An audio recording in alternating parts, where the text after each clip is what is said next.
Hi and welcome to Online Appliance Tech. Today we're working on a Samsung refrigerator with the E22 error code. If you have this error code, most of the time it's not a defrost problem, but it's your drain line that's clogged. As you can see here, the airflow holes are filled with ice. And then if you look at the bottom of the fresh fruit section and you see water buildup, that means the water is not going to the drip pan and just coming out the back of the wall. So first thing you want to do, just to check to make sure it is not a defrost problem, if you do have a clamp meter or multimeter, you can do some checks on this main control board. And if you do not have a clamp meter or multimeter, no problem. We'll put this thing in diagnostic mode and you'll be able just to listen to the cracks to make sure the defrost heater is working properly. So this is the main control board, and this harness here, as you can see, the red and brown, white and yellow, this goes to your defrost heaters. So one goes to the freezer heater and one goes to the fresh fruit heater. So you will check the red and the white to check the heater for the fresh food. But there are different examples, and I'll put this here in a few minutes. So if you do have a clamp meter, just put it on amps, and then you'll put your multimeter in red for neutral and white for the power supply to the heater. So what if yours are different? Here are two diagrams of the most common refrigerator circuit boards. So just pause the video to correspond to which one you have. Hope this helps. So as you can see here, we have 121 volts. So once we activate the defrost heater through diagnostic mode, it will take that 121 volts away, and then your amp should go up on your multimeter since that's the only thing that'll be running. And to get rid of these error codes, you want to hold the power freeze and the power cool at the same time. It's like 5 to 8 seconds. And this will reset the refrigerator to get rid of the error codes. So once the refrigerator is reset, we'll put it in diagnostic mode. But if having trouble, here's some examples of different refrigerators for Samsung. Just pause the video and see which one you have if you have a different type of refrigerator. Okay, let's now put it in diagnostic mode. You'll hold the power freeze and the fridge button at the same time from 5 to 10 seconds. Then the screen will go blank. So once the screen goes blank, you'll hit this button, the fridge, until you get the RD, which stands for refrigerator defrost. So just to go through different settings, just keep on hitting the button. Here are some examples of different types of Samsung refrigerators. So just pause it if you see the one that you have, and this way you can activate the defrost heater for the fresh food section. Okay, so now we have the refrigerator in defrost mode. So now let's check. We have no power, and if we listen close, we'll hear the cracking. So here in this cracking, that does tell us that the heater is working, and we're pulling an amp draw of 0.98. Which also tells us the heater is working because the only thing that's activated was the heater. So we definitely know now that it's not a heater problem, that it's just a clogged drain line and it's throwing water up to the fan and freezing up the airflow. So this shaft here, you just slide forward and lift straight up. And here's a picture to show you exactly what's going on and why you have all this water.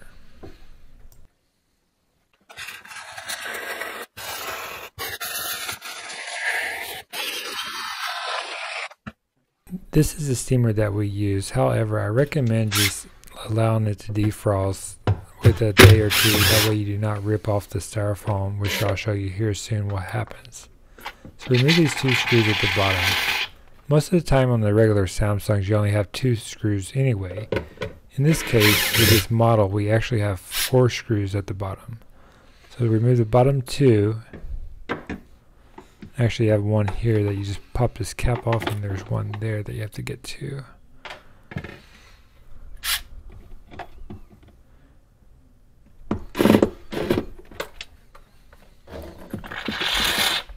Defrost it a little bit to get this screw out. And these are Phillips screws. You can use a drill or a hand tool.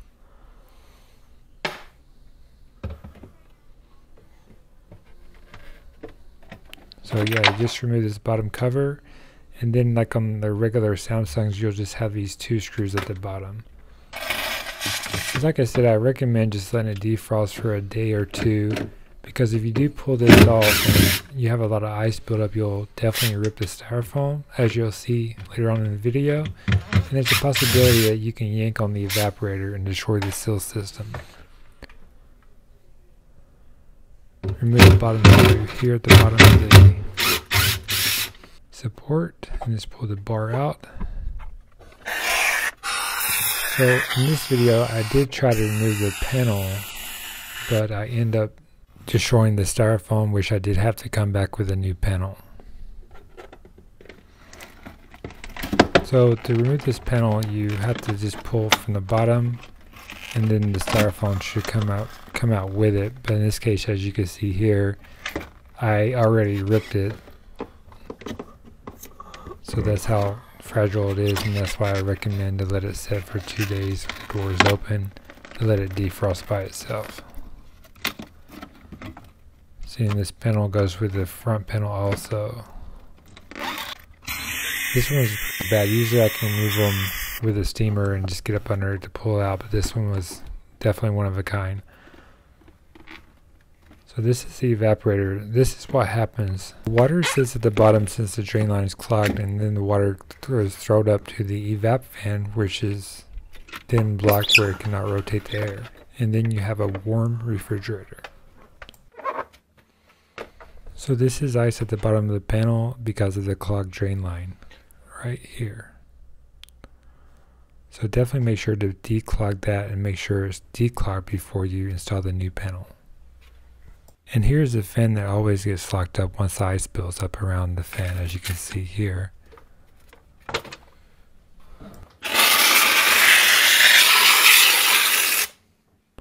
Okay, everything's defrosted. So this is what happens. The water comes down and then it's thrown back up to the evaporator fan motor, and that prevents no airflow. So drain line's clogged, water comes up, locks up the evap motor, and then you have no airflow. So make sure you definitely declog this line. I will use a steamer since it's a good type of pressure to pressurize the lines. If you do not have a steamer, like I said, just let it defrost and pour water down to make sure it's unclogged before you install the new panel. Okay, here's the defrost heater kit that I recommend using. This will definitely help this and keep this drain line from clogging up again. I will leave this in the description below if you're interested in buying. So it's pretty simple to install. Just remove the double-sided tape and then you'll place it on the side on the inner panel. Just like this. And what this does, it helps keeps the airflow separate. Meaning if the fresh fruit department is 37 and the evaporator is -5, obviously it's going to cause an ice effect, because once the evaporator absorbs heat, it causes a frost pattern.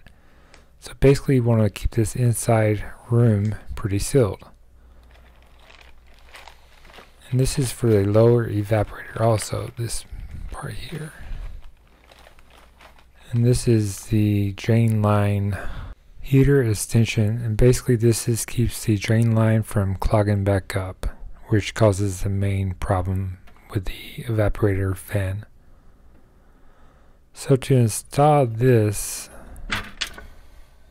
bottom insulation, first you gotta declip the evaporator. Just be careful not to bend these lines, and you'll lift this straight up once you disconnect and pull out. If the bottom of this is wet, just take a paper towel, be careful, it is sharp, before you put on this lower tape.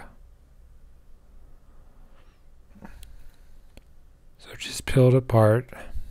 It's like double-sided.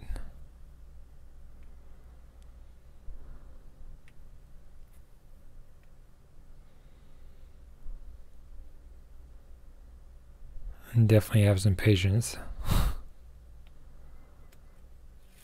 And once you peel this apart, just make sure you don't hit one side with the other. So just take your time.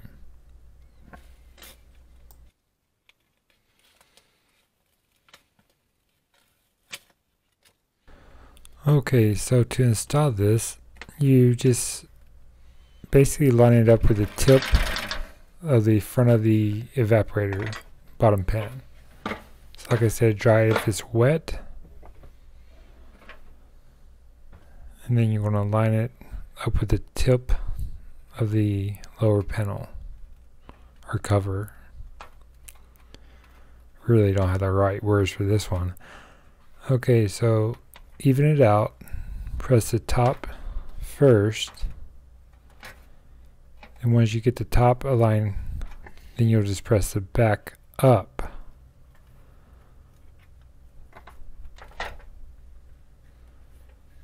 And this will definitely help prevent cracking sounds and also keep the air secured.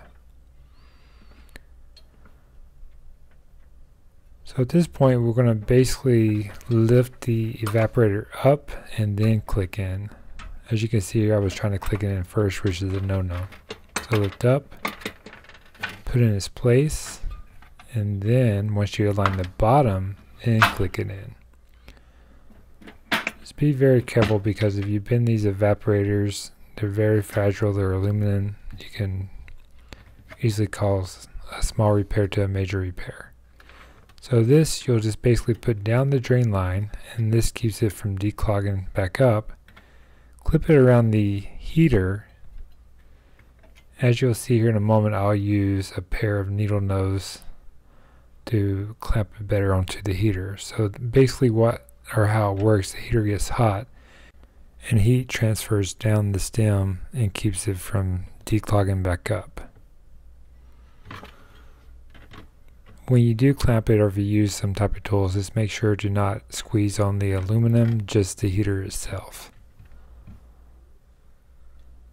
Just be very careful not to poke a hole into the evaporator also. And there we go.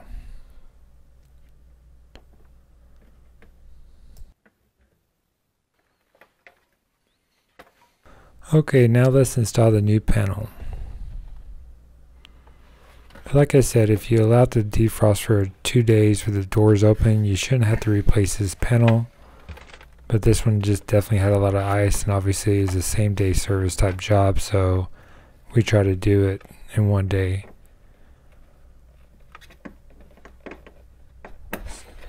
So just clip in your 2 harnesses. They can only go one way, so you can't mess this up. So once you have these 2 clicked in, you're going to press the panel up and press in. So that's to slide in an upward position at an angle and press up, and then you'll clip your sides in as you see the arrows on the side of the panel.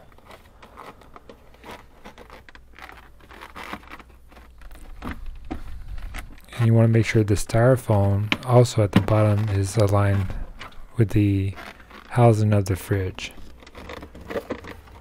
Obviously it won't go in if it's not aligned right either. So you got to make sure you're pressed up. Now when you put in this kit, it will be a little bit more harder to put in than if you didn't have the kit, but I definitely recommend this kit because it'll keep this problem from occurring again. So just take your time and walk your way around. Make sure everything is nice and pressed. You do not want this sticking out, because like I said, if you have a 37 Fahrenheit and the evaporator on the inside of this panel is -5, example, it's going to cause a frost effect, and you have ice building up in the inside and little ice build up around the panel itself. So make sure it's definitely nice and flush. And once you put these screws in, it'll actually pull it against the wall, and it'll actually help it be more flush.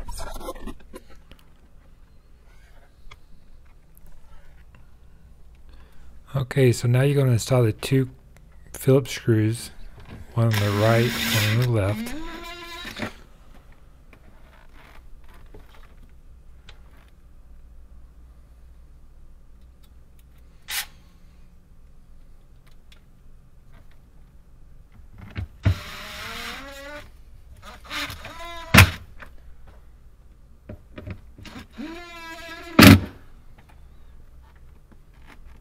And just press back in, make sure everything's nice and flush.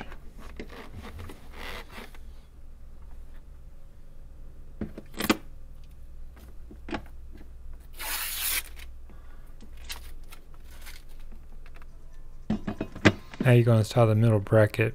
Just place it in the center, and you have one screw at the top and one at the bottom. These are the two long screws.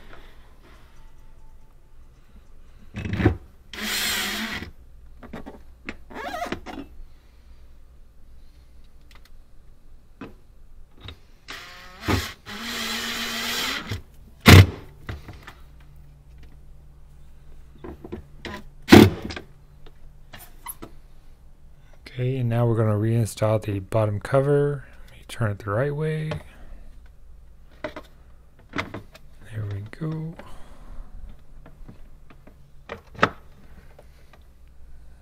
Install the two Phillips screws.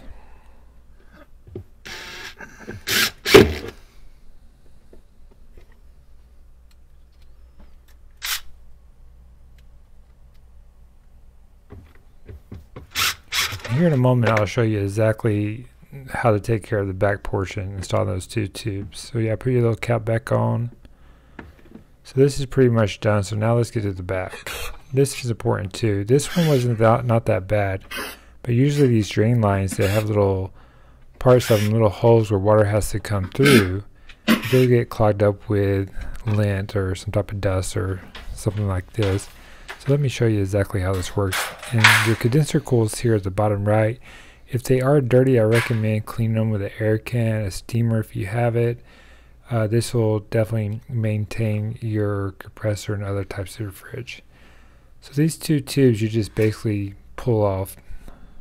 And if you look inside here, you can see how they can get clogged up fairly easy. So if water cannot get down to the drip pan, obviously that water will be pressed back up to the evaporators, and then you'll have a clogged unit also.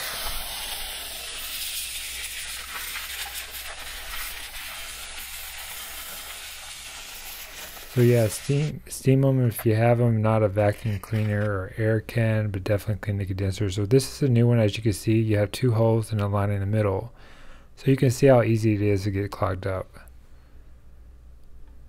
And the reason why they put these little holes in these little airflows where the water can get through, because they don't want a big hole, because if this heat rises, it'll go to the evaporator and cause some type of ice effect, because cold air and very hot air mixed together will definitely cause the frost pattern issue inside the evaporator. So that's why they designed it the way they designed it. So just press them back in there, make sure they're lined up, and put your back panel back on. Okay, so once you come back to the refrigerator, you'll have usually flashing error codes. You'll have the power cool and the power freeze for 8 to 10 seconds, and then we'll reset the fridge. I hope this video was helpful, and please like and subscribe for more future tips and videos, and thank you and have a good day.